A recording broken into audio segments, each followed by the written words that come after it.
Bon, chers collègues, je propose que nous commencions à l'heure. Je commence la plupart du temps à l'heure. Des fois, j'attends que des collègues viennent dans la salle. Bien, on s'intéresse aujourd'hui à l'exécution de la mission Transformation et fonction publique et nous auditionnons à ce titre aujourd'hui M. Stanislas Guerini, ministre de la Transformation et de la fonction publique. J'attire votre attention sur le fait qu'en raison du découpage ministériel des programmes, l'un des programmes de cette mission portant sur l'immobilier de l'État intéresse plus le ministre chargé des comptes publics. C'est aussi la raison pour laquelle la thématique d'évaluation relative à la direction de l'immobilier de l'État sera discutée lors de la CEPP consacrée à la mission Gestion des finances publiques mardi prochain, 30 mai. Monsieur le ministre, vous avez la parole pour 15 minutes sur l'exécution budgétaire de cette mission. Merci, Monsieur le Président. Messieurs les rapporteurs spéciaux, Madame la rapporteure, Mesdames et Messieurs les députés, un mot sans empiéter trop sur mon temps de parole. Je vais essayer de le tenir, bien évidemment. D'abord, pour vous dire le plaisir que j'ai à retrouver la Comfi et d'être devant vous aujourd'hui. Et puis, un mot moins joyeux, évidemment, en ayant une pensée très émue pour les agents publics qui ont laissé leur vie en faisant leur métier ces derniers jours. Et je pense à Karen, l'infirmière du CHU de Reims, qui a succombé cette nuit. Mais vous le savez, et vous avez à l'occasion des questions au gouvernement eu ce moment d'attention, et je crois qu'il est très important, et aussi aux 3 policiers qui sont morts en fonction dimanche, Paul, Steven et Manon. Et je veux dire à quel point on pense à eux, à leurs proches, et à l'importance de leur mission au quotidien. Et je le dis, et peut-être ça lancera nos échanges sur le fait que mon ministère est avant tout celui des agents publics. C'est un ministère profondément humain qui fonctionne grâce aux hommes et aux femmes qui s'engagent. Et je pense qu'il ne faut pas l'oublier. C'est un ministère aussi, et au moment où on va avoir une discussion budgétaire sur l'exécution budgétaire, qui est un ministère très transversal, dont l'enjeu principal est l'efficacité et l'efficience de l'action publique, de nos services publics. C'est ce qui est au cœur de ma feuille de route, qui a un positionnement très interministériel, renforcé par le fait que les directions qui sont sous tutelle de ce ministère travaillent au service des autres ministères. Et donc, peut-être que les débats budgétaires que nous pourrons avoir dépassent au fond, puisque ce ministère est celui du levier de fonctionnement d'un certain nombre de ministères. Et je pense, en mentionnant les directions, à la direction du numérique, à la direction interministérielle de la transformation publique, à la direction générale de l'administration et de la fonction publique, à la DIES, la direction interministérielle de l'encadrement supérieur de l'État, la RH de l'encadrement supérieur de l'État, et aussi au CISIR, qui met en œuvre des enjeux de SIRH qui sont évidemment extrêmement utiles. Quelques mots peut-être sur l'exécution budgétaire globale de la mission, et à partir de cela, quelques remarques plus générales sur l'action que nous menons au quotidien. 87% des crédits de paiement étaient exécutés au niveau de la mission. Ça, c'est pour la vision un petit peu globale, avec une certaine hétérogénéité qui permet de faire un certain nombre de remarques sur les programmes qui la composent. 88% pour le programme 148 fonction publique, celui qui est piloté par la Direction générale de l'administration et de la fonction publique. 92% pour le programme transformation publique, qui est plus largement piloté par la DITP.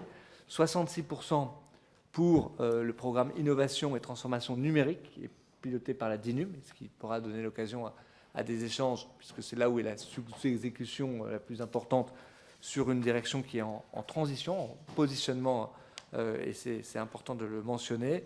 97% pour le programme 368, qui est celui de la conduite et le pilotage de la transformation de la fonction publique, qui porte les effectifs et la masse salariale. Et puis, je le dis, même si effectivement c'est sous l'autorité du ministre des Comptes publics pour la DIE, 84% d'exécution sur la performance et la résilience des bâtiments de l'État et de ses opérateurs.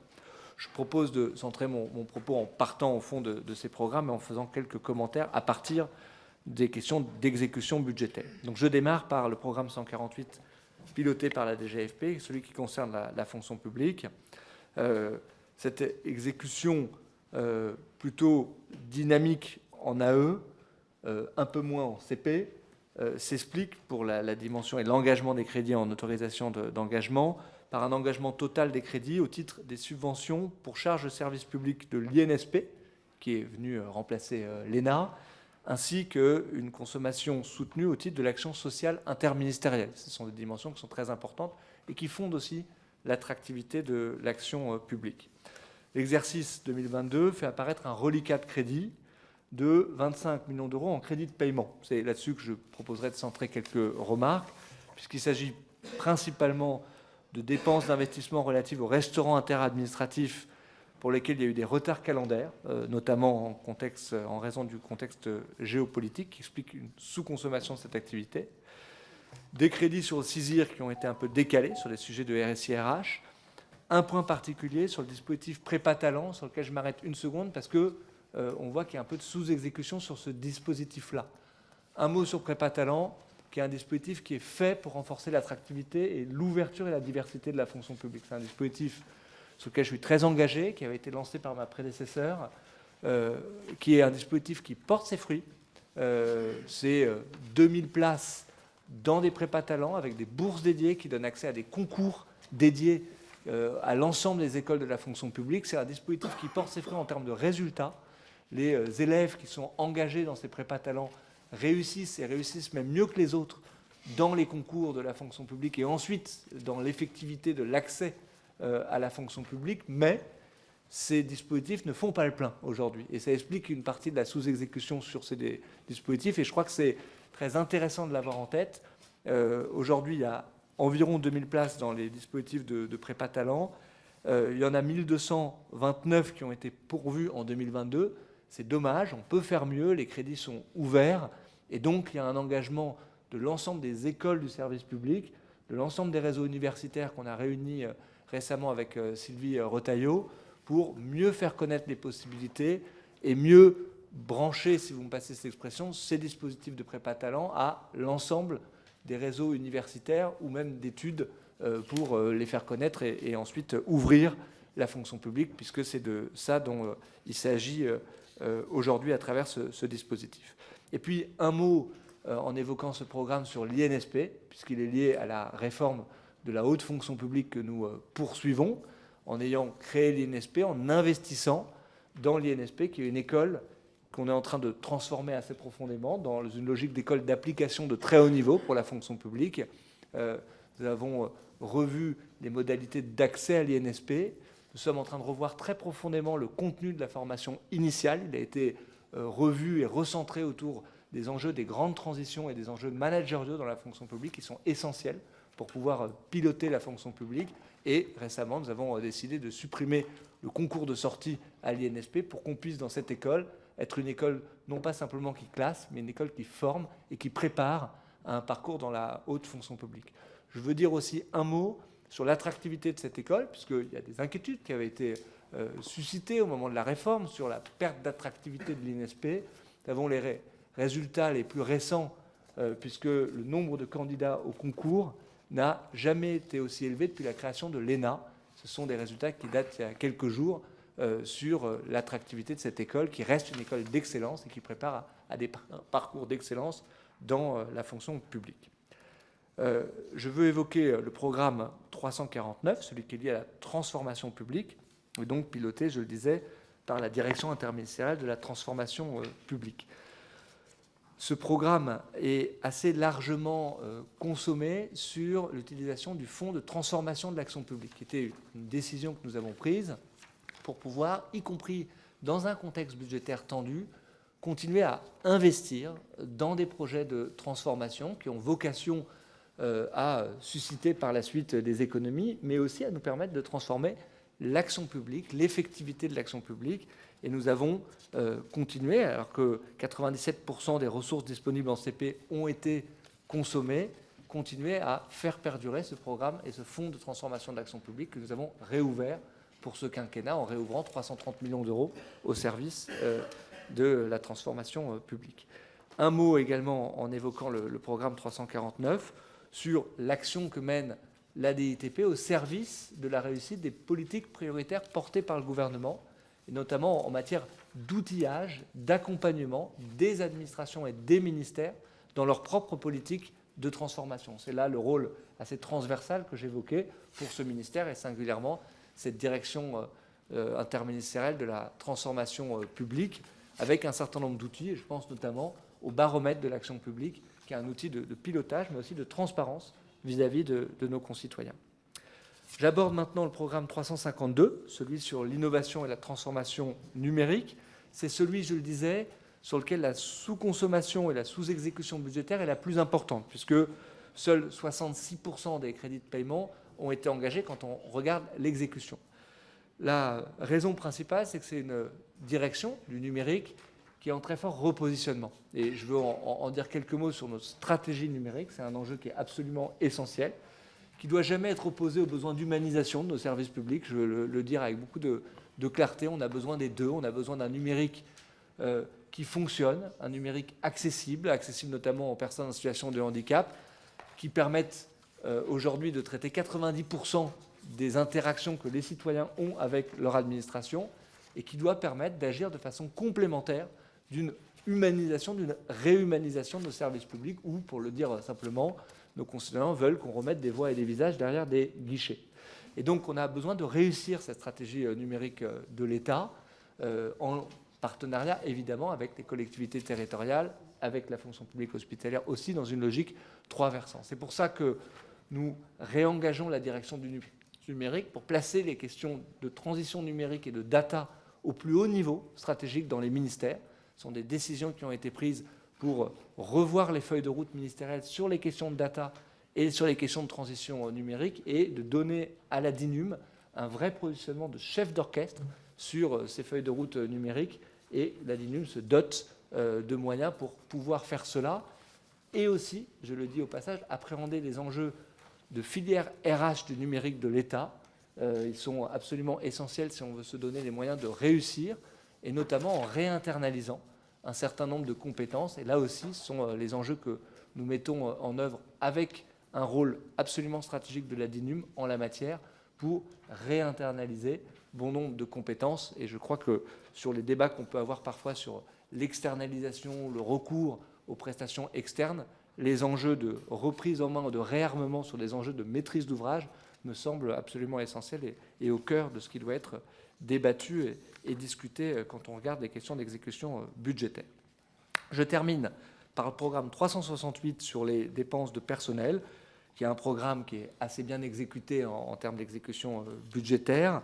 À la fois, c'était le cas en 2022, en réinternalisant là aussi des moyens au sein de la DITP, sur notamment des moyens de prestation de conseil. C'est un des axes forts de retrouver une capacité d'internalisation sur ces questions-là et de continuer à investir sur des directions, ce qu'on va continuer à faire sur le budget 2023. Je déborde un tout petit peu, notamment en armant la direction générale de l'administration et de la fonction publique pour pouvoir conduire des réformes essentielles liées à ce qui est peut-être l'enjeu prioritaire, celui de l'attractivité de la fonction publique, et donc avec un travail mené et la préparation d'une réforme sur à la fois les modalités d'accès, les modalités de déroulé de carrière, mais aussi les modalités de rémunération dans la fonction publique, qui sont des enjeux absolument essentiels et qui me permettent de conclure par là où j'ai commencé, c'est-à-dire l'engagement et de rendre hommage à l'engagement quotidien des agents de la fonction publique qui donnent beaucoup de sens à ces missions et à ces enjeux budgétaires que nous discutons aujourd'hui, Monsieur le Président. Merci, Monsieur le Ministre. Je donne la parole maintenant à Mme Sophie Errante, qui est rapporteure spéciale, pour 5 minutes. Merci, Monsieur le Président, Monsieur le Ministre, Mesdames et Messieurs les rapporteurs, mes chers collègues. La qualité des services publics est une préoccupation centrale pour les Françaises et les Français. Monsieur le Ministre, nous avons largement échangé lors de notre projet de loi ESSOC. Pour ceux qui étaient présents, qui était le projet de loi, la loi dit un État au service d'une société de confiance. On l'a souvent résumé au droit à l'erreur, chose que j'ai trouvé assez peu représentative en fait de tout le travail, de tout ce que dit cette loi. Et d'ailleurs, c'est bien cette mise en œuvre que nous continuons aujourd'hui. Et je pense qu'il faut redire la cohérence aussi de nos engagements par rapport à ce qui a été fait ces dernières années. Nous avons clarifié ces ambitions et par rapport à mon rapport spécial, j'avoue qu'il est toujours assez complexe d'avoir ce découpage assez peu aisé, malaisé de cette nomenclature budgétaire. Donc c'est vrai que c'est quand même assez compliqué pour ma part en tout cas d'avoir une visibilité assez générale et globale alors que je ne m'occupe que de lignes budgétaires assez réduites en termes de montant mais qui ont pourtant, et vous l'avez redit, toute leur importance. Un préambule à peut-être cette vision, ou en tout cas ce à quoi je me suis attachée pendant les différentes auditions.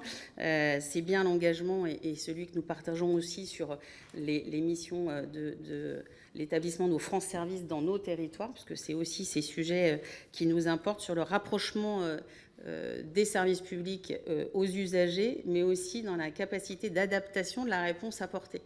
C'est parfois du numérique, c'est parfois du présentiel, c'est parfois aussi des rendez-vous en coupe-fil, puisque ça aussi je l'ai mesuré dans nos territoires, ce qui est aujourd'hui demandé par nos citoyens, c'est-à-dire qu'on ait une adaptation, une agilité, et qu'en fait la réponse soit aussi adaptée aux besoins, mais à la capacité de nos citoyens à pouvoir se servir de l'action publique, en tout cas se servir des services publics.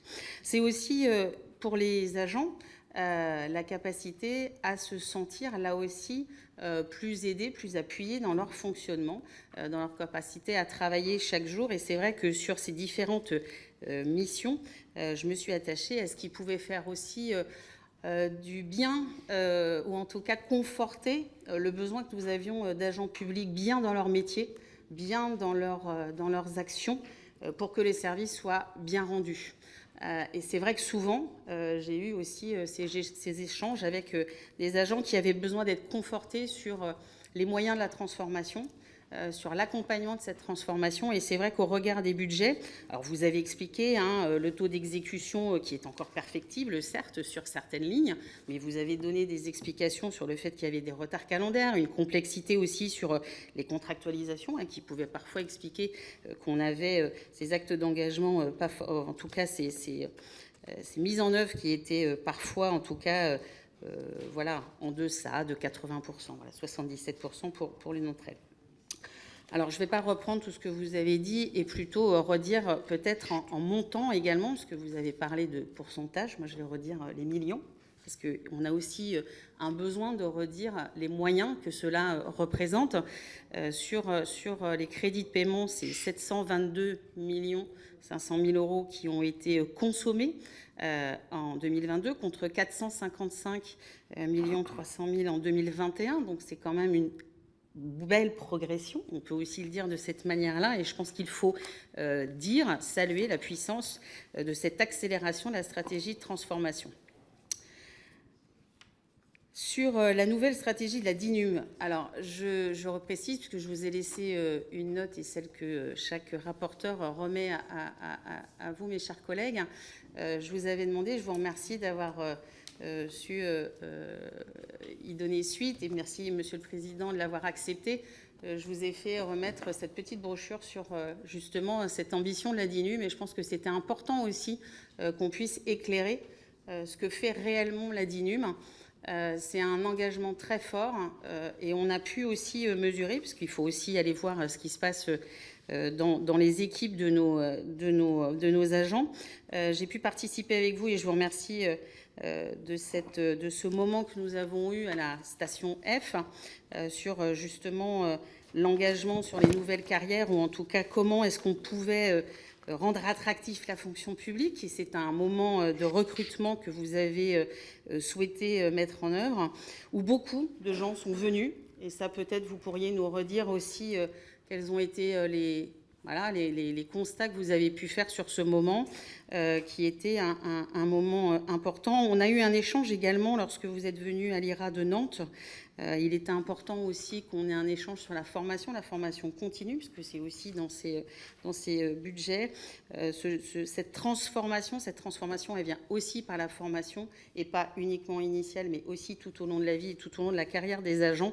Il y a une grande attente de la part des agents, comme des citoyens, d'avoir des agents qui ont envie de s'investir, parce qu'ils savent qu'il y a une une carrière, une prospective aussi au sein de la fonction publique. Et c'est vrai que c'était tous ces enjeux-là qu'on a pu mesurer. J'avoue qu'il y a aussi beaucoup de choses dans les détails de ce que font nos entrepreneurs d'État, enfin ce qu'on appelle les entreprises d'intérêt général.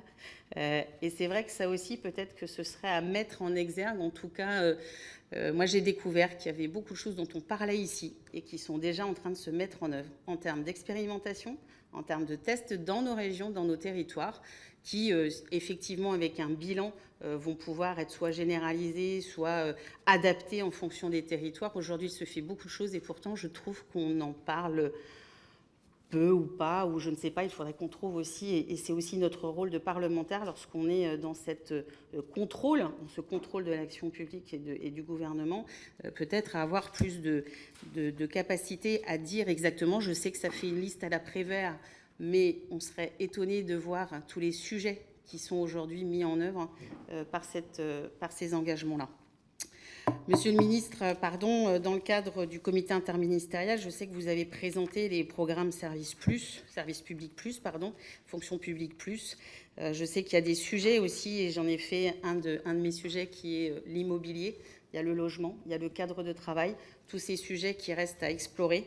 Voilà, je vous remercie. Si vous avez des précisions à nous apporter sur ces grands sujets, ces grands engagements, merci de nous apporter quelques détails. Monsieur le ministre, je vous laisse parler. Je n'ai pas spécialement de choses à émettre. J'avais quand même une question. Vous l'avez abordé sur la question de rénovation des cités administratives en autorisation d'engagement. Si je ne me trompe pas, il y a quand même un taux qui est faible de 59,29% de consommation. Je ne me trompe pas.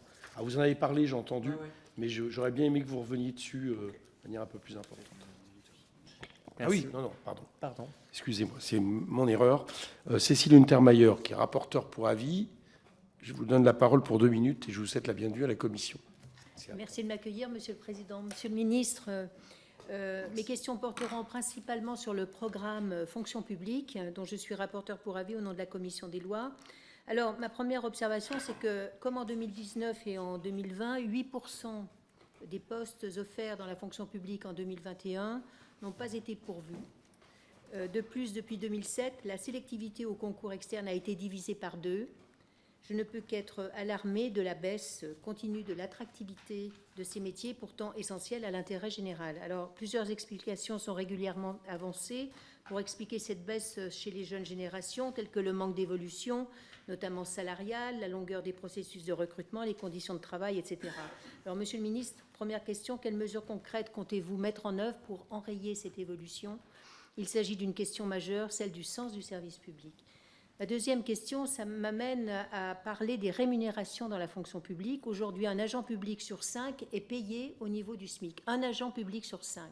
Et le pouvoir d'achat s'érode chaque jour un peu plus du fait de l'inflation.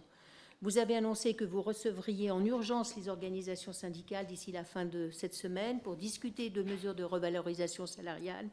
Quelles sont les premières pistes ? Envisagez-vous une nouvelle revalorisation du point d'indice ? Enfin, la Cour des comptes a récemment remis un rapport portant sur l'action de la Direction interministérielle de la transformation publique, la DITP. La Cour s'interroge notamment sur le niveau de diminution du recours par la DITP aux conseils privés externes, qui, selon elle, pourrait être encore plus important. La Cour propose par ailleurs d'élaborer ce qu'elle appelle une doctrine de l'internalisation des missions de conseil et d'y accroître la participation des consultants internes de la DITP et des membres des inspections ministérielles. Allez-vous donner suite à ces propositions ? Je vous remercie. Merci. C'est à vous, Monsieur le Ministre. Merci, Monsieur le Président. Merci pour toutes ces questions et remarques sur la fonction publique et nos services publics.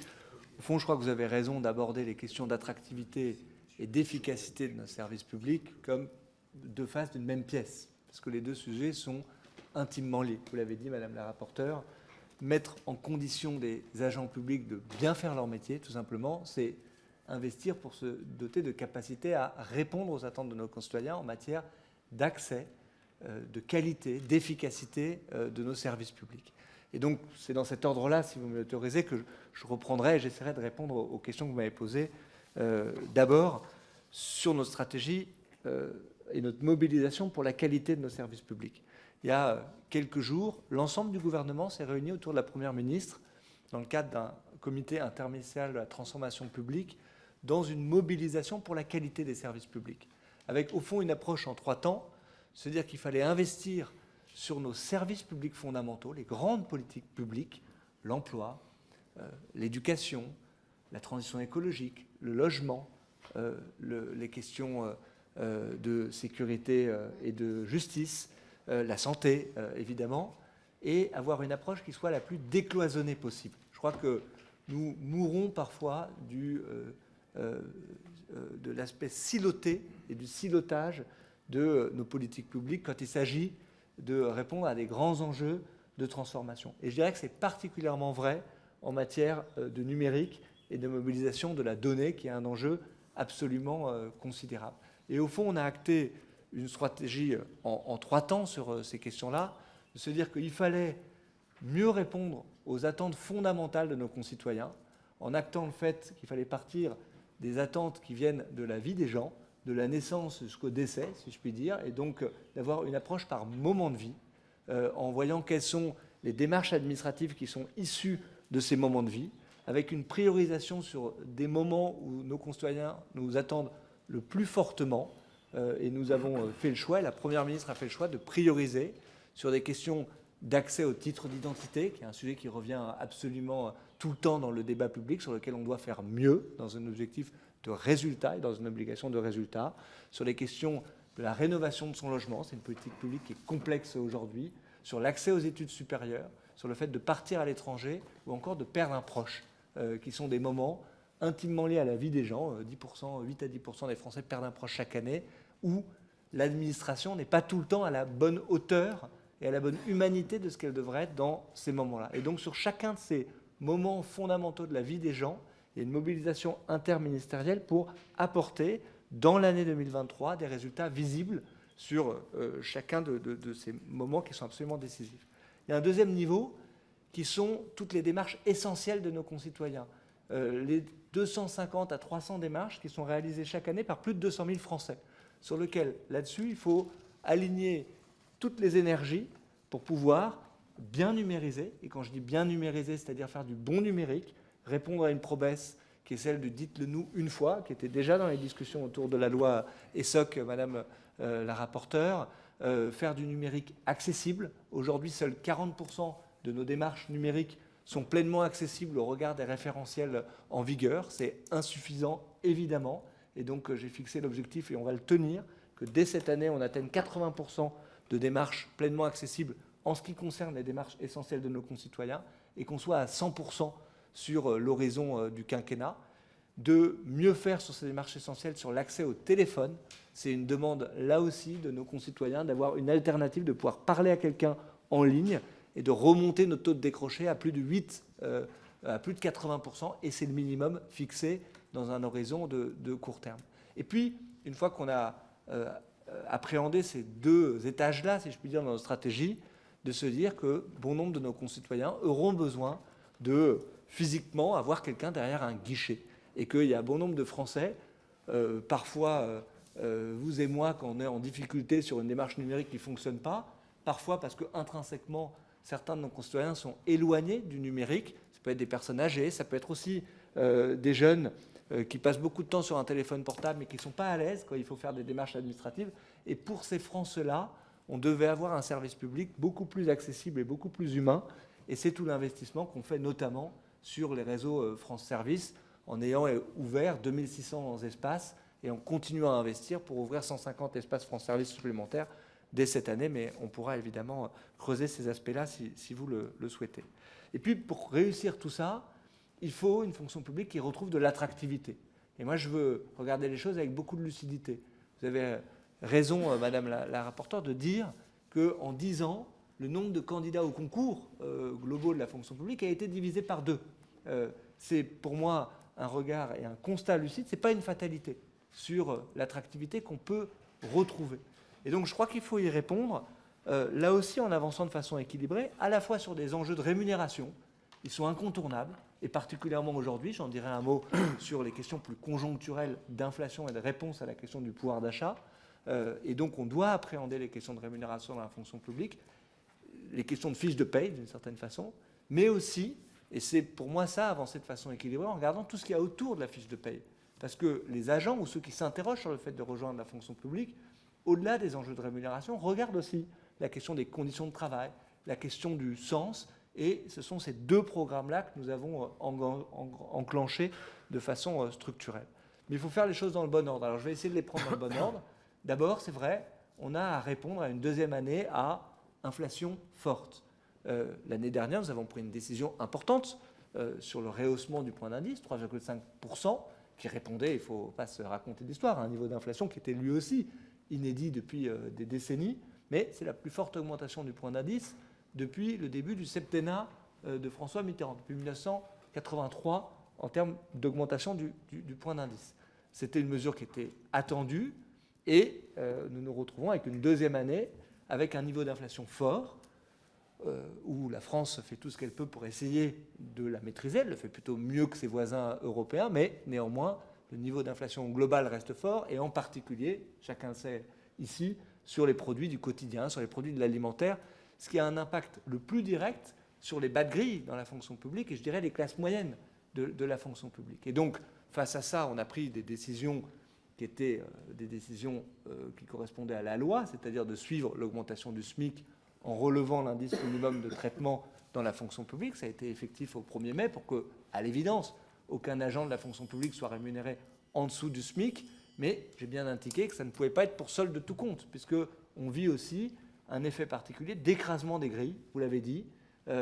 Aujourd'hui, 20% des agents de la fonction publique sont rémunérés au niveau du SMIC, et les perspectives d'évolution quand on rentre dans la fonction publique en début de catégorie C font qu'on va franchir des échelons sans augmentation indiciaire. Et ça, je crois que ça doit être une priorité. Et donc, j'ai effectivement, cette semaine, repris les discussions avec les organisations syndicales dans un format bilatéral dans un premier temps pour poser ces questions, bien voir quelles étaient les revendications des différentes organisations syndicales, et dit mon ambition d'apporter des réponses de façon anticipée par rapport à nos rendez-vous salariaux, qui sont traditionnellement un peu plus tard à la mi-année, et de pouvoir, dès le mois de juin, réunir les organisations syndicales de façon plénière, avoir réuni aussi l'ensemble des employeurs, je pense aux employeurs territoriaux.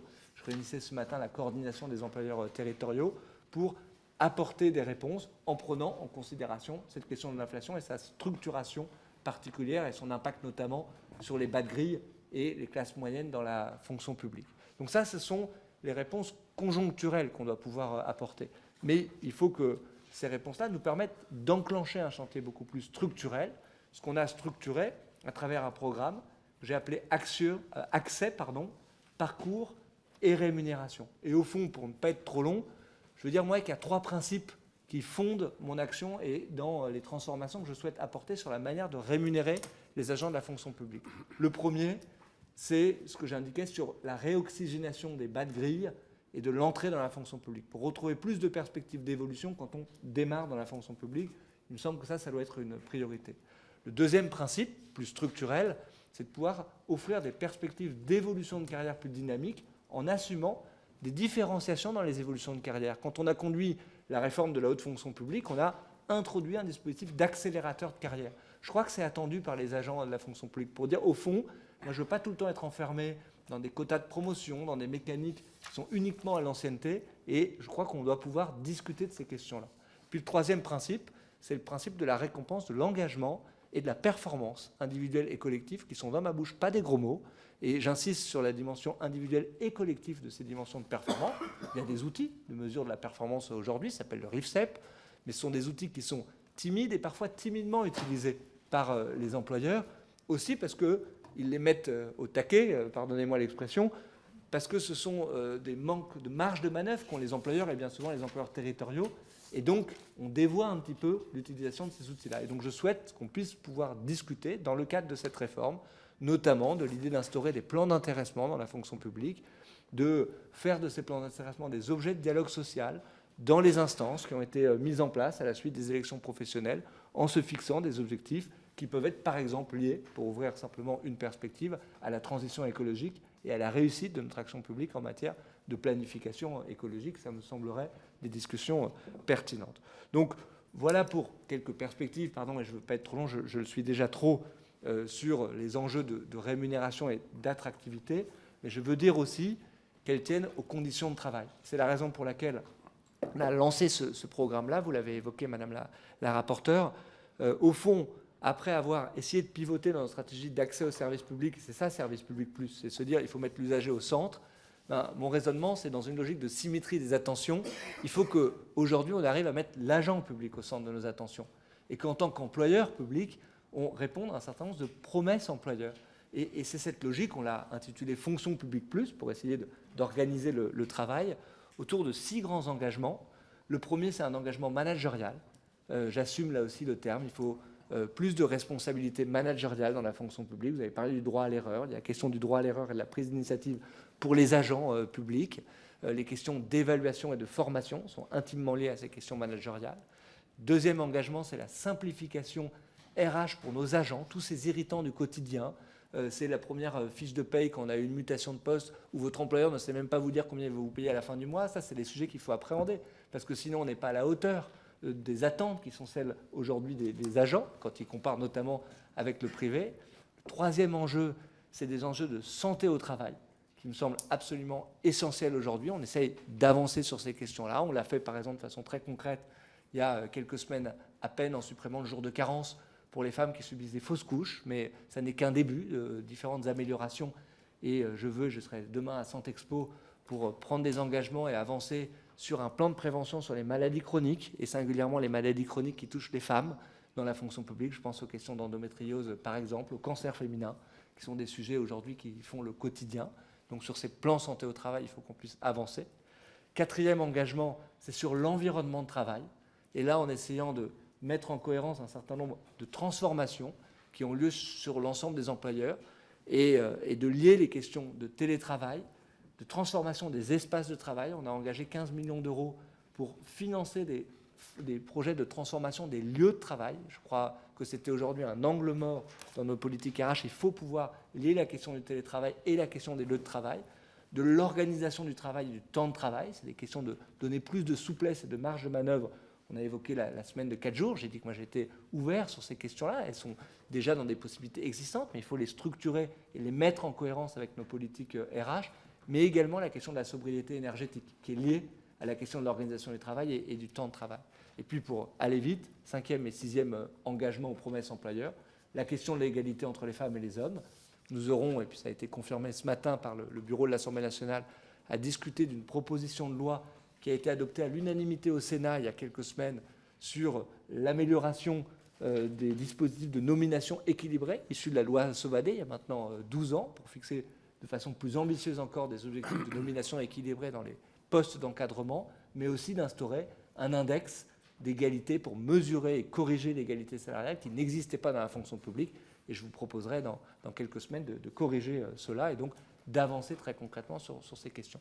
Puis le dernier engagement, c'est la question du logement des fonctionnaires. On ne peut pas parler d'attractivité si on ne parle pas logement des agents de la fonction publique. Et là aussi, mais nous aurons peut-être l'occasion de détailler et d'échanger sur ces questions-là, on doit pouvoir prendre un certain nombre d'engagements, à la fois sur la meilleure mutualisation des politiques de logement. Aujourd'hui, là aussi, on est beaucoup trop siloté dans nos politiques de logement des fonctionnaires, sur les réflexions qu'on doit pouvoir avoir sur l'accès au logement social et intermédiaire des agents publics, et notamment peut-être avec des réflexions législatives sur la question, et puis sur la question de la production de logements dédiés aux agents publics. Il y a aujourd'hui, et vous disiez que les lignes bougent, des avancées en cours. Je pense notamment à ce que fait la fonction publique hospitalière, l'ARS Île-de-France avec l'APHP, qui a investi, qui mobilise 80 millions d'euros dans un programme partenarial avec des acteurs pour construire du logement et dédier et réserver des programmes de logement aux agents de la fonction publique. Je crois qu'on a beaucoup parlé pendant la crise sanitaire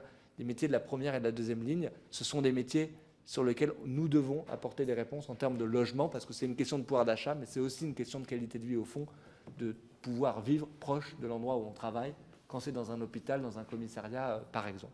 Voilà, c'est des sujets extrêmement pluridisciplinaires qui doivent nous permettre d'avancer. Je ne veux pas omettre la question que vous m'avez posée, Monsieur le Président, sur la question de la rénovation énergétique, elle fait aussi partie des sujets de qualité de vie au travail. On engage un programme, c'est vrai pour l'instant, qui a été un peu décalé dans son exécution sur la rénovation du bâti public, avec un effort particulier sur les cités administratives. Mais je veux vous rassurer sur le fait que ce programme est très largement en cours. J'ai eu l'occasion d'aller inaugurer à Poitiers notamment l'installation de solaire photovoltaïque et de la première centrale en autoconsommation collective. On va en déployer plus de 300 dans les mois qui viennent et ils font partie de ces programmes de rénovation énergétique de nos bâtiments qui sont, et je le dis pour conclure, certainement peut-être un des défis les plus grands et les plus ardus qu'on aura à relever dans les prochaines années en matière de mobilisation et de financement. Merci, Monsieur le Ministre. Je me suis dit que vous aviez utilisé un néologisme avec siloter, et je viens de voir que non, c'est un verbe qui veut dire procéder à l'extinction complète de la chaux contenue dans un ciment. Vous voyez ? C'est exactement ce que je voulais dire. Voilà, c'est ça. Bien, je propose de passer la parole aux orateurs de groupe. Thomas Cazenave pour Renaissance. Merci, Monsieur le Président, et merci au ministre pour sa présentation et ses premières réponses. Et je tiens à remercier également notre rapporteur spécial pour la qualité de son travail. Vous l'avez évoqué déjà, Monsieur le ministre, en évoquant la question de l'attractivité. Le nombre de candidats au concours de la fonction publique a été quasiment d'ailleurs divisé par 4 si on reprend les 25 dernières années. Et ça a un impact très concret sur nos services publics. Je pense au recrutement, par exemple, des professeurs des écoles dans certaines académies, de Créteil, de Versailles, où le taux d'admissibilité était particulièrement bas cette année. Je pense aussi au recrutement des infirmiers et des infirmières qui posent des problèmes très concrets. Et à l'heure où nous sommes fixés l'objectif de plein emploi, je crois que nous devons trouver des solutions au plus vite. Face à ce constat, le gouvernement, et vous avez déjà agi afin de commencer à répondre à la question de l'attractivité. Je pense notamment à la hausse du point d'indice, historique depuis 37 ans, mais également à des actes très concrets autour du forfait mobilité durable, de la revalorisation des carrières des agents de catégorie B, les annonces récentes sur la revalorisation des carrières des enseignants. Mais un récent rapport de l'OCDE pointe aussi qu'au-delà de la question des salaires, le manque d'attractivité tient au manque de visibilité et de perspective de carrière dans certains postes. Le déroulé des carrières, vous l'avez évoqué, ça fait partie d'ailleurs les parcours d'un des grands chantiers. Est-ce que vous pourriez, Monsieur le Ministre, revenir sur finalement les engagements et le travail que vous avez lancé sur les parcours? Je pense notamment au déroulé de carrière, mais aussi aux catégories A, B, C, qui sont parfois des freins concrets pour la mobilité professionnelle des agents publics et donc l'attractivité de ces fonctions. Je vous remercie. Merci. Philippe Lothiau pour le Rassemblement national. Oui, Monsieur le Président, Monsieur le Ministre. Alors, les différents programmes sont importants parce qu'en effet, ils sont en quelque sorte au cœur du réacteur, notre fonction publique, politique sociale, formation. Et le fait est que nos agents publics ont besoin de tout cela et notre fonction publique a besoin de transformation, même si parfois la principale transformation que les gens constatent, c'est plutôt la disparition de certains territoires, sachant que France Service, en effet, mais ça revient un peu à compenser ou à pallier des carences qui se creusent de plus en plus. Alors, il y a aussi un problème que vous avez souligné, outre le problème de prévision et de consommation inégale des crédits, c'est le problème d'attractivité. Bon, j'avais une question là-dessus, vous êtes revenu en détail sur ce sujet, et c'est vrai qu'il y a 2 points, c'est un ancien DGS qui parle, qui sont extrêmement importants. Paraissent importants, c'est la souplesse dans la gestion des ressources humaines qui est en effet très archaïque, disons-le aujourd'hui. Et vous avez parlé de performance, je crois qu'il ne faut pas avoir peur d'utiliser ce mot, dont acte, et on verra ce qu'il en est. Alors, je souhaiterais avoir quelques petites précisions sur différents points. Tout d'abord, le nouvel Institut national du service public, qui a succédé à l'ENA, qui coûte, apprend-on, 20% plus cher, qui a été un peu enfanté dans la douleur. 2 ans après, vous avez parlé du concours. Quel bilan concret peut-il en tirer? En quoi est-il plus pertinent que l'ENA? Vous avez parlé d'une école d'application de très haut niveau. C'était déjà le cas. Donc finalement, ce changement n'est-il pas un peu cosmétique? Deuxièmement, sur la DINUM, la Direction interministérielle du numérique, 2 points. Les soucis qui avaient été rencontrés fin 2021 et qui avaient duré un petit peu en matière managériale de RH sont-ils réglés? Est-ce que tout ça est apaisé? Il y avait eu des tensions qui avaient échappé à personne. Et deuxièmement, le manque d'indicateurs soulignés par la Cour des comptes sur l'impact concret sur les usagers. Est-ce qu'il y a des vraies évaluations, des vrais indicateurs aujourd'hui qui vont être mis en œuvre, sachant qu'il ne faut pas que la dématérialisation tende à la déshumanisation? Et enfin, simplement sur les cités administratives, visiblement certains projets semblent déjà avoir été mis à la trappe. Est-ce que demain, il y a d'autres projets qui sont coupés pour pouvoir tenir dans le programme, dans l'enveloppe financière, compte tenu de la hausse des coûts de construction. Je vous remercie. Merci. Marianne Maximi pour la France Insoumise. Merci, Monsieur le Président. Monsieur le Ministre, quand on travaille sur l'évaluation des politiques publiques relevant du ministère de la Transformation et de la Fonction publique, on pourrait se demander, et on en vient à se demander, en fait, quel genre d'employeur est l'État. Et malheureusement, c'est une question un peu rhétorique que je vous pose, parce que quand on lit le programme 148, programme qui, je cite, cofinance les dépenses d'investissement nécessaires à la mise en œuvre de réformes structurelles génératrices d'économies, et je vais traduire, ce qui veut dire investir pour accompagner la suppression des postes de fonctionnaires. Quand on lit le programme 349 qui sert, disons-le clairement, à remplacer des postes supprimés par des systèmes dématérialisés qui, je le rappelle, éloignent toujours plus les usagers de l'accès des services publics et de leurs droits. Quand on prétend dans le PLF créer des postes, mais que dans le même temps, on voit dans la loi de programmation des finances publiques que cette loi prévoit qu'il n'y ait pas un fonctionnaire de plus en 2027 par rapport à 2022, ce qui nous amène à des arbitrages absurdes comme le recours aux auto-entrepreneurs à temps plein, alors qu'il s'agit d'une solution plus coûteuse et moins efficace. Quand on découvre que l'année 2022 est marquée par une baisse de 5 844 emplois dans la fonction publique étatique en raison de difficultés de recrutement, alors que le gouvernement lui-même prévoyait une légère hausse de 567 postes, ce qui fait quand même un manque de 6 611 postes entre la prévision et le résultat final. Enfin, on pourrait s'intéresser aussi à la précarité des personnels contractuels, qui sont aujourd'hui 1,2 million, dont 38% d'entre elles et eux occupent un emploi à temps partiel, ce qui est une précarité financière pour eux, mais aussi administrative, ce qui est un frein au développement du savoir-faire des agents, donc à la qualité du service public et rendu au public. Je ne vais pas vous parler des job dating dans l'éducation nationale, on en a assez parlé dans la presse. On pourrait se pencher aussi sur l'externalisation. L'État dépense aujourd'hui 160 milliards d'euros par an pour externaliser, alors qu'on sait que ça coûte beaucoup plus d'argent que si on le faisait dans le public.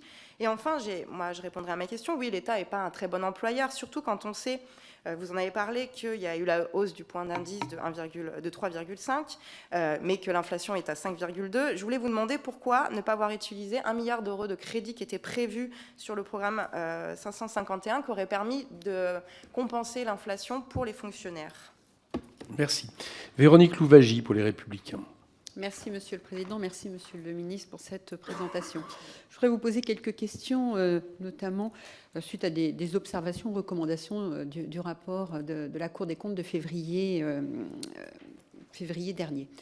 Un premier point où la Cour des comptes regrette finalement que la DITP n'ait pas été mobilisée dans l'exercice en cours de lancement de la revue des dépenses publiques. Donc, je voudrais savoir ce que vous pensez de ça par rapport à ce regret.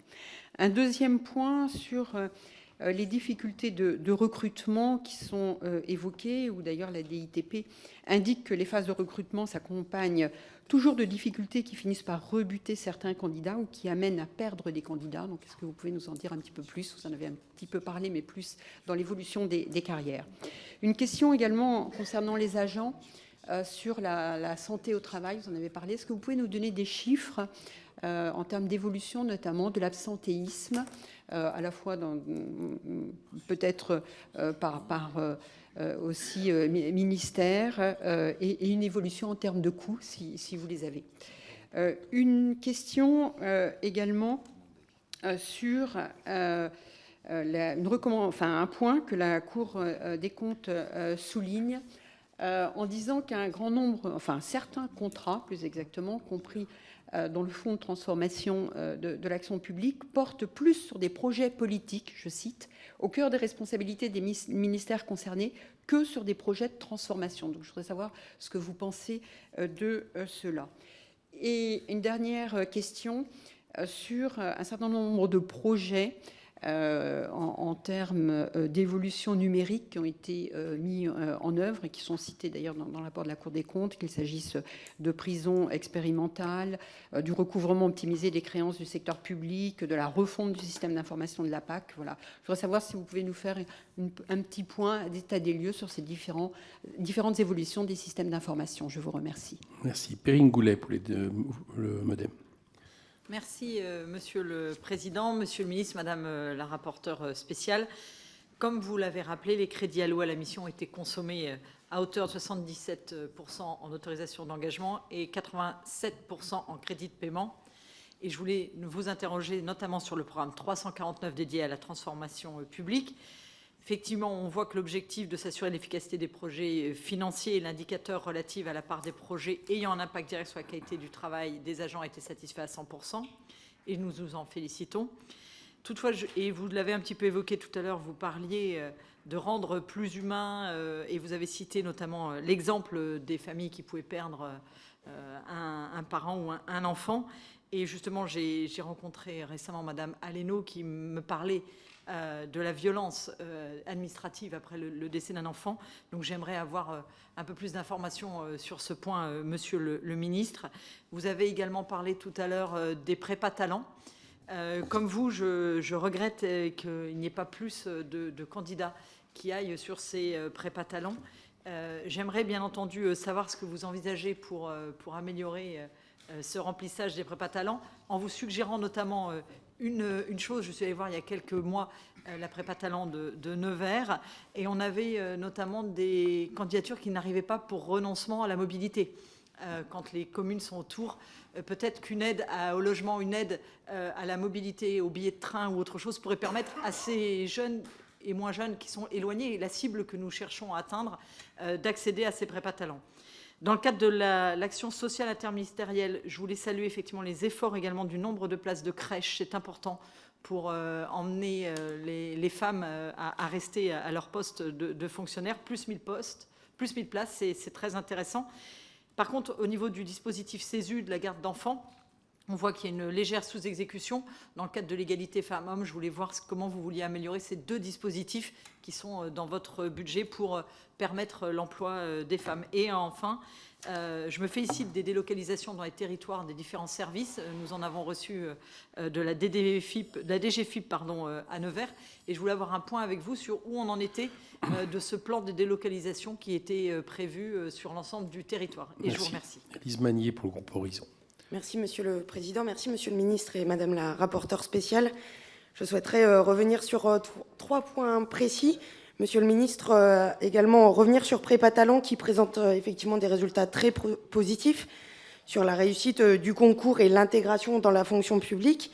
Mais disposez-vous d'un indicateur de fidélisation? Parce qu'au-delà de la question de l'attractivité dans la fonction publique, quel est aujourd'hui notre niveau de fidélisation, notamment de ces jeunes talents que nous accompagnons pour rejoindre le service public?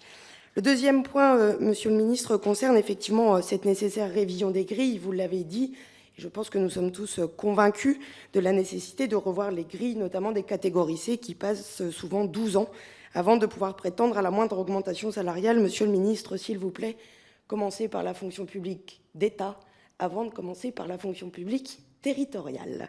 Troisième sujet, Monsieur le Ministre, concernant la DINUM. Merci pour le document très clair que vous nous avez transmis. Je veux rebondir sur la mission première de la DINUM. Je cite, faire réussir les projets numériques des ministères. Alors j'aurais une question, quelle est l'obligation pour nos ministères de recourir effectivement au service de la DINUM lorsqu'ils ont un projet numérique? Monsieur le ministre, je ne sais pas si vous êtes curieux et si vous avez ouvert Télépac.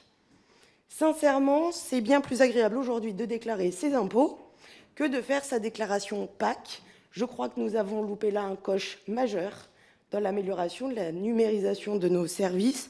Nos agriculteurs sont ultra inquiets de ce nouveau service numérique parce que les critères de la PAC ont très fortement évolué et que sincèrement, aujourd'hui, faire sa déclaration PAC, je pense qu'il faut avoir un bac plus 12 en informatique. Donc je voudrais connaître l'obligation des ministères de recourir à la DINUM et savoir si la DINUM, quel a été le niveau d'intégration de la DINUM dans ce Télépac. Je vous remercie. Merci. Jean-Marc Tellier pour le groupe GDR.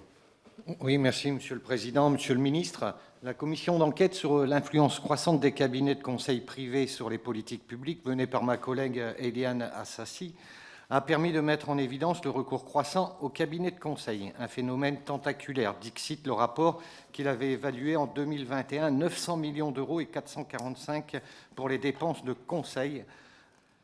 à forte composante stratégique, un phénomène tentaculaire donc, qui a été facilité par la difficulté pour le législateur de contrôler le recours au cabinet. En effet, la traçabilité budgétaire de ce flux de dépenses s'avère extrêmement fastidieuse.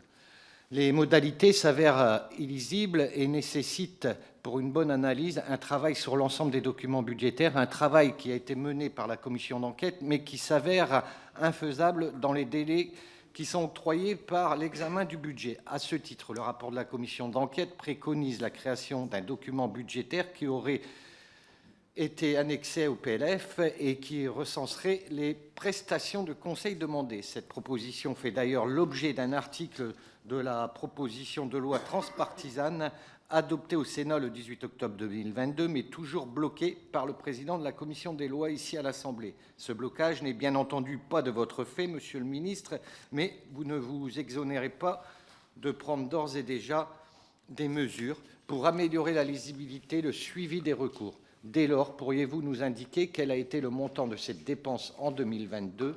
Enfin, quel dispositif comptez-vous prendre sans attendre pour permettre au législateur d'exercer pleinement sa fonction de contrôle à ce sujet ? Merci. Alors, j'ai Fabien Di Filippo et Marie-Christine Dalloz comme intervention supplémentaire. Est-ce qu'il y en a d'autres ? Non ? Alors, donc, je vous donne la parole maintenant, comme ça. Donc, c'est Marie-Christine Dalloz. 1 minute. Merci, Monsieur le Président. Monsieur le Ministre, 2 questions. Dans le programme 148, vous avez versé une subvention assez conséquente de 5,8 millions d'euros dans un premier temps et le solde en 2023 au CNFPT.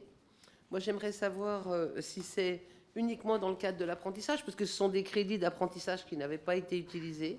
Quelle finalité sur ces crédits-là ? Et enfin, j'ai une question. Alors là, celle-là, elle vaut son pesant, pas d'or, mais de cacahuètes, excusez-moi l'expression. On avait la DGAFP et la DITP, d'accord ? On a créé la dièse. Moi, j'avais bêtement imaginé que la dièse, puisque c'est les services de l'État, on allait avoir une vision globale, transversale, et qu'elle allait, au fil du temps, se substituer à la DGAFP. Eh bien, il n'en est rien. On a recréé une nouvelle direction qui a un coût relativement important, puisqu'on va avoir, à terme, ça sera 50 collaborateurs, 50 équivalents temps plein, plus une directrice interministérielle. Enfin, et tous ces éléments-là me laissent perplexe. Fabien Di Filippo. Merci, Président. Monsieur le ministre, la première question sur les recrutements. On assiste actuellement à une baisse du niveau des concours. En tout cas, pour voir les postes, il faut descendre de plus en plus bas, que ce soit pour des policiers, pour des gendarmes, pour des professeurs. Est-ce que les gens sont vraiment bien préparés à ces concours ? Une question connexe avec ce que je vois intervenir dans Parcoursup, où maintenant, eh bien, les recrutements, par exemple, pour les infirmiers, ne se font plus en local, mais on voit arriver dans nos régions des gens de l'autre bout de la France, on envoie des jeunes chez nous à l'autre bout de la France, et ça crée un niveau de perte très très important les premières années. Comment comptez-vous y remédier ? Et puis une autre question connexe un peu à celle de mes collègues, on voit augmenter le nombre de postes, la collègue l'a dit, alors ils ne sont pas tous pourvus, ça permet d'avoir des baisses d'effectifs, mais entre la numérisation, le fait que, par exemple, dans un certain nombre d'administrations, on a plus de besoins au contact du public, le seul volant dans lequel on voit des augmentations d'effectifs, c'est celui de l'administration administrante. Je m'exprime ainsi pour que tout le monde comprenne. C'est-à-dire des gens qui pilotent des dispositifs dans des bureaux, mais qui ne sont pas au contact du public. Y a-t-il vraiment une stratégie de fond pour enrayer ce mouvement-là, très coûteux pour les finances publiques et qui ne produit pas de grands résultats pour l'usager ? Merci. Et enfin, Mohamed Lakila qui s'est rajouté. Merci, Monsieur le Président, Monsieur le Ministre. Je reviendrai sur le programme 348, qui est la rénovation des cités administratives et autres sites domaniaux multi-occupants, qui a principalement pour objectif, bien sûr, d'améliorer les conditions de travail des fonctionnaires, de rationaliser les ressources immobilières et d'améliorer surtout l'accueil du public. Une seule question sur ce programme. Comment aujourd'hui il s'articule avec votre ministère? Et puis je reviendrai peut-être sur une question sur le dites-le en une fois, la loi ESSOC. J'ai vraiment l'impression que le sujet n'a pas beaucoup avancé. Est-ce que de votre côté, vous avez des choses à dire? Merci. Monsieur le ministre, à vous les réponses et la conclusion.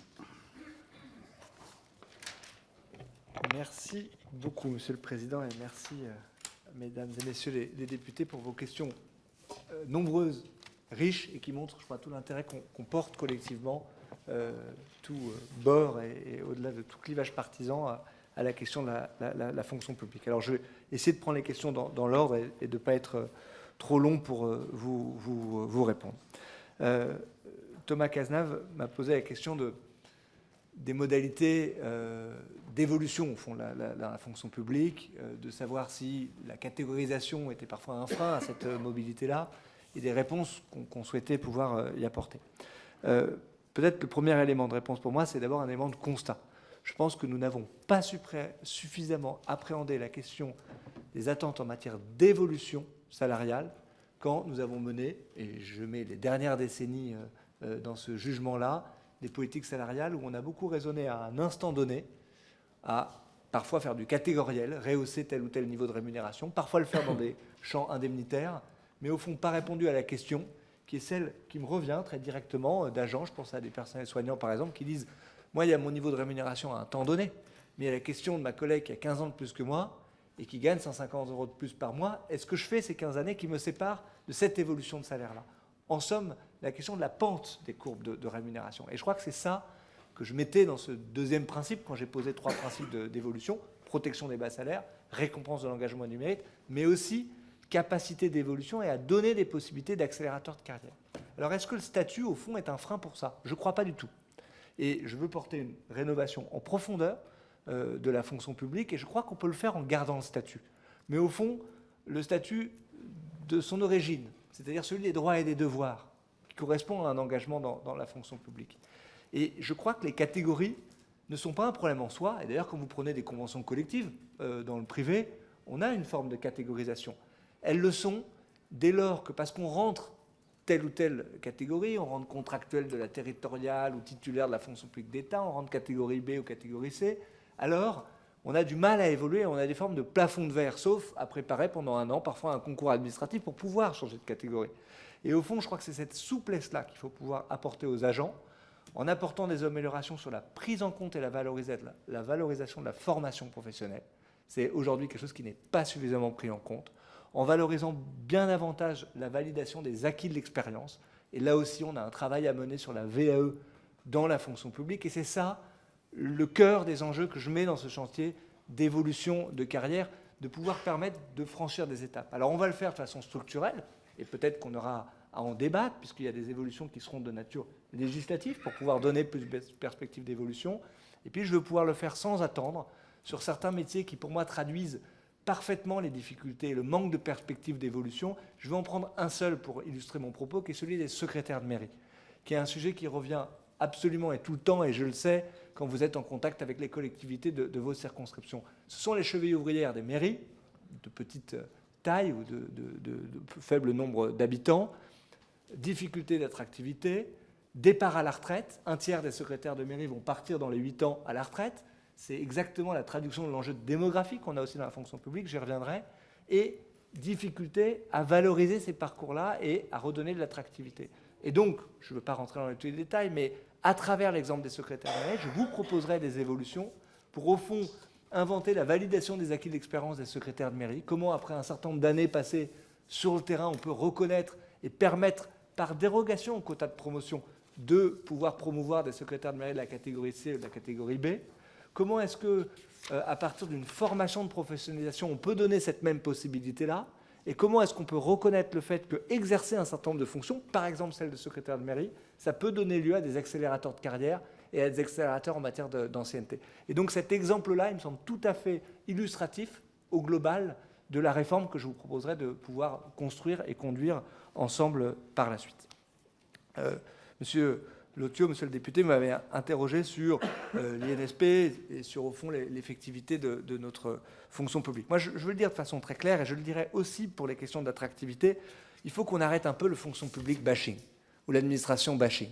Parce qu'on se fait un petit peu du mal aussi, à chaque fois qu'on parle de la fonction publique, pour parler de désertification des services publics, ce n'est pas exactement la réalité des choses, à ne parler que des difficultés d'attractivité. Je crois qu'on peut porter à la fois un regard lucide, et dire que les lignes bougent, et dire qu'on fait progresser un certain nombre de sujets. Et moi, je crois que France Service, par exemple, ça n'est pas le supplétif de difficultés que nous aurions par ailleurs. C'est un vrai investissement au service de nos territoires. Le président de la République avait pris des engagements de dire qu'il faut qu'il y ait des points de service publics, physiques, généralistes, qui soient plus évolués que les maisons de service publics dans la capacité et la compétence des agents pour répondre. Et France Service, aujourd'hui, ça marche, à la fois dans la granularité du réseau.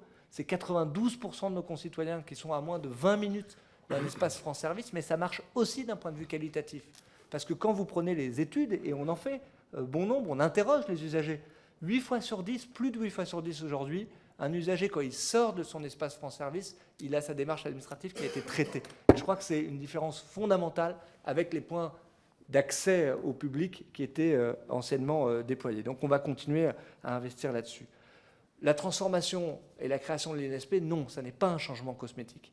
C'est profondément lié à la transformation, à la réforme de la haute fonction publique que nous portons, c'est-à-dire, au fond, la réforme de la fonction publique. Parce que s'intéresser au cadre dirigeant de la fonction publique, c'est notre capacité entièrement de mettre en mouvement la fonction publique. Et donc, qu'est-ce qu'on veut faire avec l'INSP?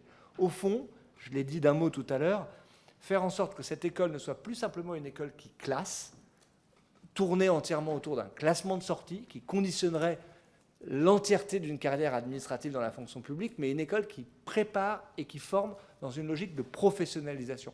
C'est pour ça que je parle d'école d'application de très haut niveau. Et je dis, tous les mots ont un sens. École d'application de très haut niveau. Non, avoir fait l'INSP, ce n'est pas l'affaissement de l'ambition et de la sélectivité au concours. J'ai dit tout à l'heure qu'il n'y avait jamais eu autant de candidats depuis qu'on avait créé l'ENA. Et donc il faut qu'on garde cette logique d'élite républicaine. Vous voyez, j'assume totalement le terme ici devant vous. Mais qu'on puisse consacrer le temps passé à l'INSP, non pas à refaire, parfois en moins bien, ce qu'on avait déjà appris, parfois à Sciences Po ou dans d'autres écoles du service public, mais à préparer un parcours administratif.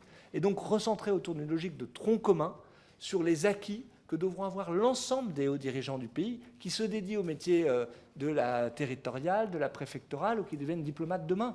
La maîtrise des enjeux de transition numérique, les enjeux de transition écologique, la maîtrise de certains fondamentaux de management, ce sont des éléments qu'on doit permettre d'acquérir à tous nos cadres dirigeants de la fonction publique demain. Et c'est le sens aussi d'avoir supprimé le classement de sortie pour pouvoir justement préparer dans une meilleure logique d'appariement à la sortie de l'école, faire la rencontre entre des étudiants qui se seront préparés à une carrière administrative avec une idée, avec une orientation dans les stages et le temps passé sur le terrain, et des employeurs publics dans un référentiel de compétences. Et c'est tout l'enjeu du travail que nous sommes en train de mener avec la Dièse, justement, sur la création de ce référentiel de compétences pour ensuite trouver les bons profils et les entraîner dans la fonction publique. Sur la DINUM, j'aurai l'occasion d'y revenir, donc je vais très rapidement. Oui, les tensions sont apaisées. C'était le signe d'une direction, parfois il faut regarder les choses en face, qui était en profonde mutation et qu'il nous faut repositionner. Justement, bien davantage, et c'est en partie la réponse à Lise Magnier, dans une logique d'accompagnement et de chef d'orchestre du numérique de l'État, ce qui n'était pas assez son positionnement avant. Et donc la DINUM, elle a dans ses missions à la fois de produire des services administratifs en ligne et du numérique accessible, mais elle doit bien davantage encore se placer dans une dimension de conseil et d'accompagnement des grands projets. Alors, il y a certains formalismes qui font qu'au-dessus de 9 millions d'euros, il y a une obligation de saisine des projets, etc. Mais au-delà de ce formalisme, il faut que ce soit une direction qui soit moins dans le contrôle de gestion et plus dans le service et l'accompagnement. Et c'est tout l'objet du repositionnement que nous sommes en train d'avoir sur la DINUM, sur 3 dimensions qui me semblent fondamentales. La qualité des services publics sur les différents projets, la dimension de la politique publique de la donnée, ça me permet de répondre à d'autres questions qui m'ont été posées sur ce sujet-là, et la filière RH du numérique, notamment dans une logique de réinternalisation que j'assume là aussi. Sur la donnée, on a plutôt bien fait les choses ces dernières années en matière d'ouverture de données. D'ailleurs, quand on compare la France à d'autres pays européens, on est plutôt des bons élèves en matière d'ouverture de données. Mais il y a 3 mauvaises nouvelles. 1, on ne partage pas suffisamment la donnée entre administrations. Et ces sujets-là, ils sont encore devant nous.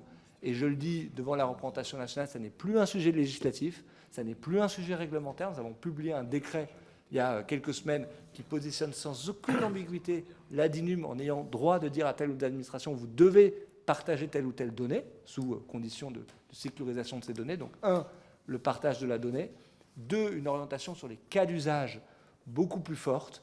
On n'a pas mis assez de focus sur le fait de lier nos travaux, les entrepreneurs d'intérêt généraux, les startups d'État qui étaient incubés parfois par la DINUM, en les liant aux politiques prioritaires du gouvernement, donc beaucoup plus clair et beaucoup plus sur l'impact. Et le troisième sujet, c'est la gouvernance de la donnée. Quand on prend les grandes politiques publiques, il y a des sujets qui ont beaucoup bougé ces dernières années. Je pense au numérique de la santé, qui a fixé les règles du jeu en matière de partage de la donnée, en matière d'infrastructure, qui doit maintenant bien davantage s'intéresser, c'est le cas dans mon espace santé, à avoir des cas d'usage qui font que les Français vont acquérir ces outils-là. Mais il y a certains sujets sur lesquels on est encore au milieu du gué. Il faut se dire les choses très clairement. Je pense à la transition écologique. Si on n'a pas de référentiel partagé sur des questions aussi essentielles que l'artificialisation des sols, on imagine déjà les conflits d'usage qui vont être créés. Et donc, on doit mener ce travail-là. Et c'est vraiment tout le rôle de la DINUM et dans son repositionnement de ce que nous sommes en train de faire aujourd'hui. Sur les questions que vous m'avez posées, Madame la députée Maximi, sur les questions d'attractivité, de sous-exécution et d'engagement, alors j'en ai déjà dit pas mal d'une certaine façon sur ces questions-là. D'abord dire que je suis un ministre dont le mandat ne repose pas sur les suppressions de postes, et ça fait une différence. Voilà, pendant des années, à chaque fois qu'on parlait de fonctionnaires, c'était pour mettre un nombre à côté, c'est-à-dire le nombre qu'on souhaitait en supprimer. C'était encore le cas dans la dernière élection présidentielle. Nous aussi, majorité présidentielle, nous avons bougé ce sujet-là. Le programme du candidat Macron 2017 était un programme qui reposait en partie sur des suppressions de postes.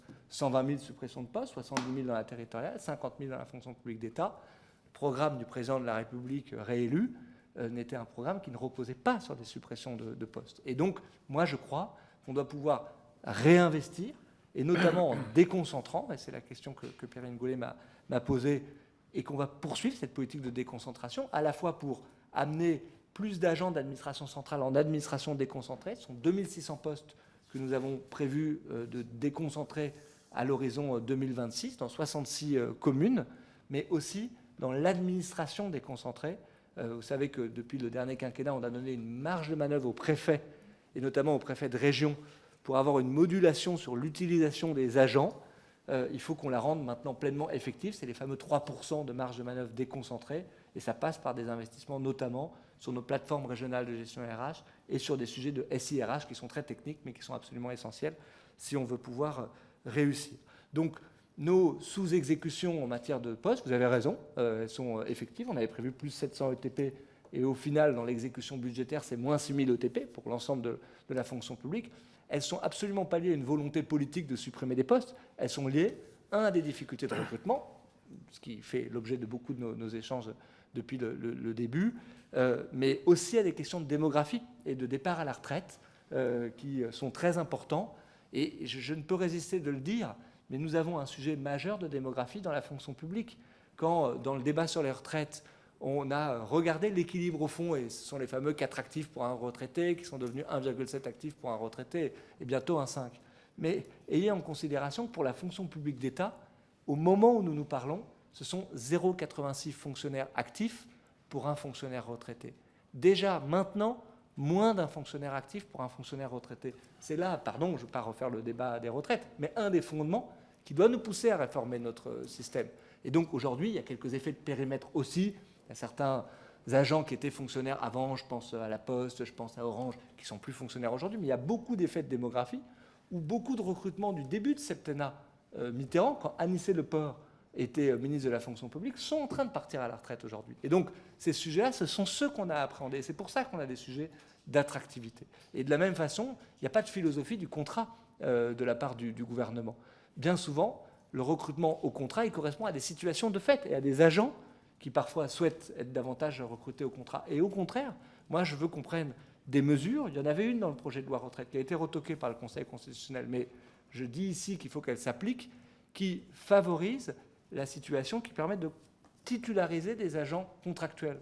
Quand, dans le cadre du débat sur les retraites, on a décidé d'améliorer la situation des contractuels qui seront titularisés dans des catégories actives, en considérant que leurs années passées au contrat, maintenant, elles vont compter dans leur durée de service, c'est une amélioration substantielle de la situation des contractuels qui, pour moi, est la démonstration de notre volonté plutôt de fidéliser et de pouvoir contractualiser. J'accélère, Monsieur le Président, d'autant plus que pour répondre à Véronique Louwagie qui m'a dit qu'elle suivait à distance, je n'ai pas forcément les chiffres à lui donner sur la santé au travail, et donc je propose par écrit de pouvoir répondre de façon plus précise à ces questions-là. Et elle me posait différentes questions, pardon, je les reprends, et notamment sur la mobilisation de la DITP, sur la revue des dépenses publiques.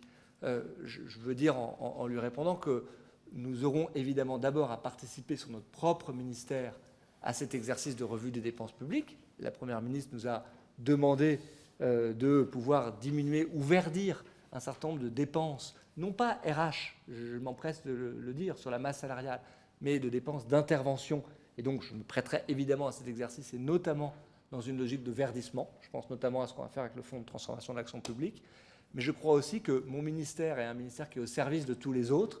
Et dans les programmes que nous portons et dans les politiques que nous menons, je pense à la numérisation, je pense à la meilleure utilisation de la data, je pense à un travail plus global de gestion prévisionnelle de l'emploi, je pense au travail que nous menons sur la transformation des espaces de travail. Aujourd'hui, la fonction publique d'État, c'est 22 millions de mètres carrés de bureaux. C'est un enjeu majeur, qui est un enjeu à la fois potentiellement d'économie, mais qui est aussi un enjeu de qualité de vie au travail et qui est aussi un enjeu de transition écologique. Et donc c'est comme ça, je pense qu'on peut les appréhender et être force de proposition dans cet exercice ô combien nécessaire pour notre pays. Il n'y a pas de double discours dans le gouvernement de revue des dépenses et de maîtrise de notre dépense publique. Dire un mot à Perrine Goulet sur les prépas talents. Qu'est-ce qu'on va faire pour améliorer les choses? D'abord, il y a une question de mobilisation et de faire savoir. Après tout, restons modestes, c'est un dispositif qui reste jeune, et donc on n'a pas encore tous les suivis des différentes cohortes, mais je disais en tout cas que sur leur premier pas, c'est-à-dire leur réussite au concours et leur bonne intégration, ça marche plutôt mieux qu'ailleurs, donc ça m'incite plutôt à poursuivre, bien évidemment. Il faut changer des éléments très concrets, je pense notamment au versement des bourses. 4 000 € de bourse, c'est non négligeable pour ces postes-là, mais on a des retours très concrets qui font que les bourses sont versées trop tard, et ça ne correspond pas à la préparation, par exemple, d'une rentrée scolaire quand on a un budget qui est par nature assez limité. Donc, j'ai engagé un processus pour qu'on puisse mensualiser, par exemple, le versement des bourses, accompagner des élèves redoublants. Aujourd'hui, on avait des remontées de difficultés administratives. Vous étiez prépa talent, mais vous échouez à un concours. Mais justement, ce dispositif, il est fait pour vous mettre le pied à l'étrier, pour pouvoir réitérer. Et on avait une difficulté à réengager le processus une deuxième année pour la même personne. Donc, on est en train de lever ces freins-là. Au fond, et c'est des questions que vous m'avez tous posées, sur la question de l'accès à la fonction publique, moi, je crois que nos difficultés d'attractivité sont aussi des enjeux pour pouvoir bouger plus facilement les lignes en réalité et être parfois plus pragmatique. Et je le dis, je l'ai dit tout à l'heure, en respectant au fond ce qu'est le statut.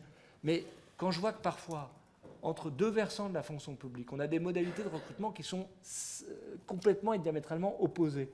Vous êtes le CHU d'une grande agglomération, vous pouvez faire du recrutement sur titre. Vous êtes la structure médico-sociale, on vous impose un recrutement sur concours.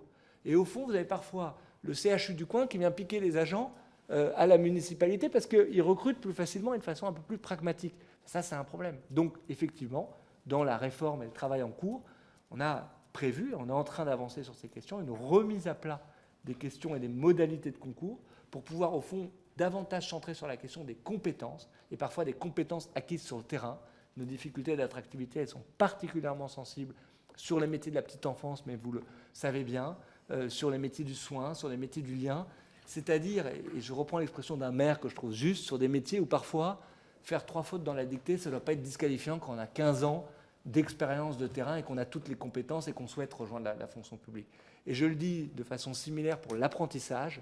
Ces dernières années, on a fait une révolution culturelle qui est de faire vivre l'apprentissage dans la fonction publique. 30 000 apprentis l'année dernière dans la fonction publique, ça n'existait pas il y a quelques années.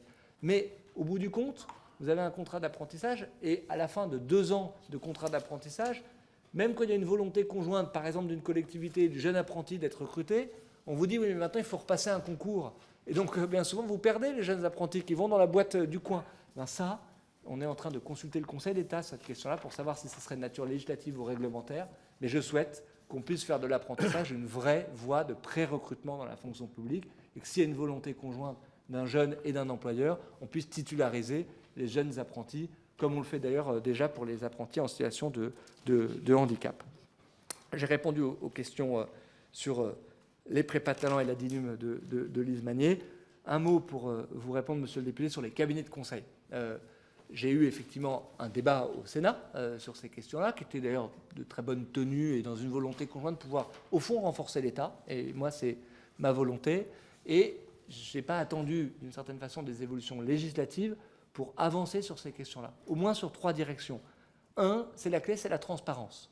Et donc, j'ai pris l'engagement, et ça a été le cas, que soit annexé à nos débats d'orientation budgétaire un jaune budgétaire dédié à la question des cabinets de conseil, qui sera encore amélioré pour les débats du PLF 2024 que nous aurons à conduire, qui synthétisera l'ensemble des recours aux prestations de conseil de l'ensemble des ministères, avec les intitulés de mission, avec les ministères commanditaires, avec les montants, avec une obligation de justification en cas de non-publication. Je ne vais pas rentrer trop dans le détail, mais il y a certains cas où ça peut se justifier. Je pense à des sujets de secret défense, des sujets liés à la sécurité du pays, sur lesquels l'État peut justifier de ne pas publier telle ou telle mission, mais ils doivent être mesurés et circonscrits à quelques cas bien particuliers. Et donc, ça permettra d'avoir ce suivi-là et de donner à la représentation nationale tous les moyens de pouvoir suivre le recours aux prestations de conseil.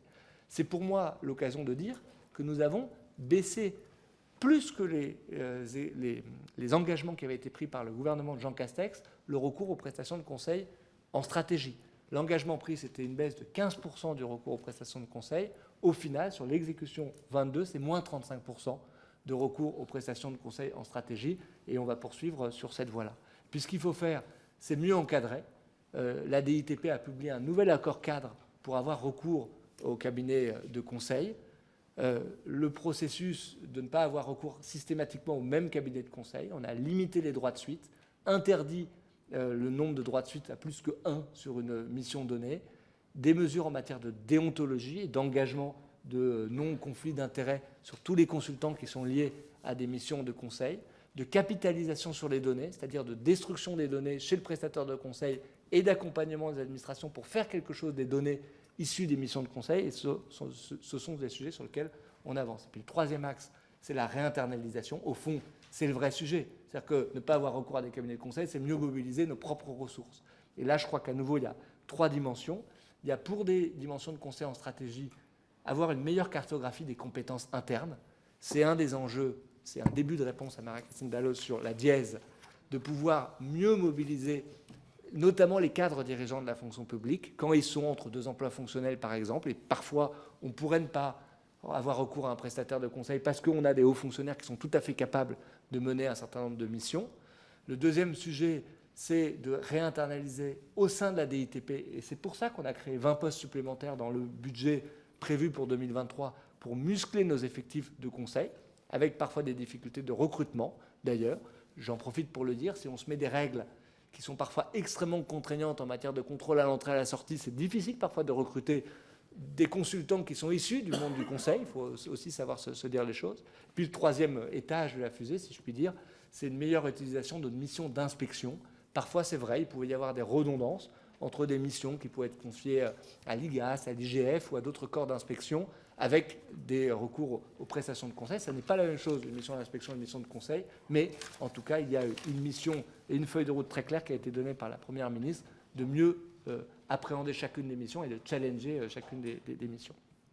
Quelques mots pour finir en regardant ma montre, mais vous m'avez posé beaucoup de questions. C'est pas de votre faute, c'est juste qu'on reprend à 21h.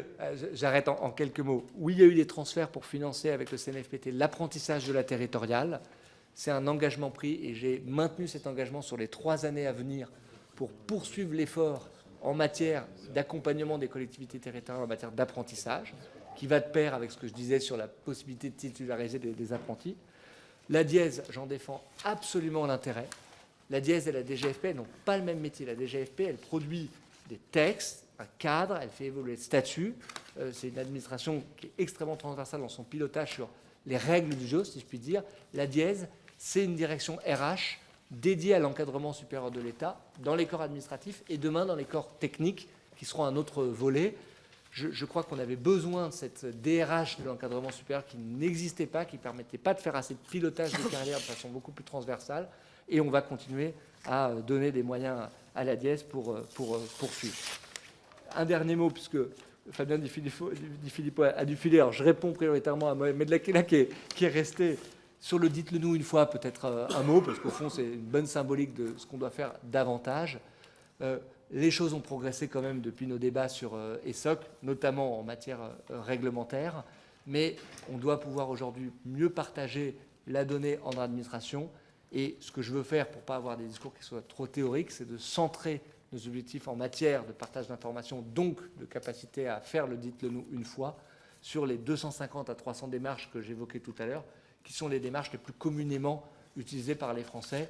Sur ces démarches-là, on n'a pas le droit, dans un délai très court, de ne pas répondre à cette promesse-là, qui est celle de demander une seule fois à nos concitoyens une démarche administrative. Merci en tout cas pour votre intérêt. Merci, Monsieur le Ministre. Merci. On se retrouve à 21 h. J'ai proposé au ministre d'arriver 10 minutes en retard pour qu'on ait jusqu'à 21 h 10. Donc, pour l'administration générale territoriale de l'État, migration, asile, intégration, sécurité, on a pour la soirée. Merci. J'étais rapporteur.